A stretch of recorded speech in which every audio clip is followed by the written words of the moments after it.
प्रभाग दौऱ्यांमध्ये जे काही आम्हाला अडचणी त्या प्रभागात जाणवल्या, त्या दौऱ्यांमध्ये काही निर्णय खरं तर आम्ही सगळ्या पदाधिकारी, मी असेल, उपमहापौर असतील, आमचे स्टँडिंग चेअरमन असतील, पाहणी दरम्यान ज्या ज्या प्रभागांमध्ये काही अतिशय संवेदनशील आणि महत्त्वाचे निर्णय आम्ही घेतले होते.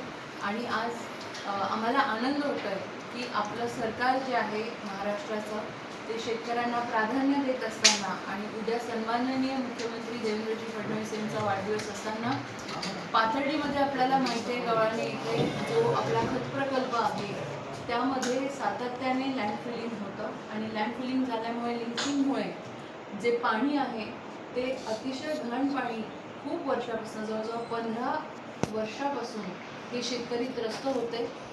ते घाण पाणी त्यांच्या शेतात जायचं आणि आपल्या विहिरींमध्ये देखील ते दूषित पाणी यायला लागलं होतं. त्यांचं शेत आणि पीक त्याच्यामुळे आतून सडत होतं आणि त्यांना पीक घेता येत नव्हतं. ही वर्षानुवर्षाची समस्या त्या शेतकऱ्यांची होती. त्याचबरोबर विहिरीतलं पाणी देखील दूषित होतं, त्यामुळे त्यांच्या आरोग्याला देखील खूप मोठा धोका निर्माण झालेला होता. आणि पाहणी दरम्यान जेव्हा आम्ही हे बघितलं तर तेव्हा आमच्या लक्षात आलं की इथे खरं तर ते जे पाणी येतं आहे बाहेर लँडफिलमधनं, त्याला कुठेतरी STPशी कनेक्ट केलं तर तो आपला मुद्दा रिझॉल्व्ह होऊ शकतो, शेतकऱ्यांना ॲक्च्युअल पाणी जमिनीत मुरेल. आणि म्हणून त्या तिथल्या पाण्याचं जे डायव्हर्जन आहे ते आम्ही जवळजवळ 2.5 कोटी खर्च करून आज त्याचं भूमिपूजन केलेलं आहे.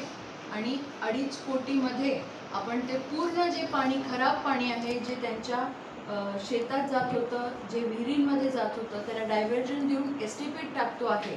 आणि आता त्यांना एकदम चांगलं आणि स्वच्छ पाणी मिळेल. हे जे खराब पाणी होतं ते STPत जाऊन स्वच्छ होणार आहे. त्यामुळे अशा पद्धतीने खरं तर शेतकरी खूप आनंदित होते आज की एवढ्या वर्षानंतर त्यांचा वर्षानुवर्ष जो लांबलेला एक प्रश्न होता आणि त्याच्याने त्यांची शेती आणि आरोग्य दोन्ही पण धोक्यात होते, तो मार्गी लागलेला आहे.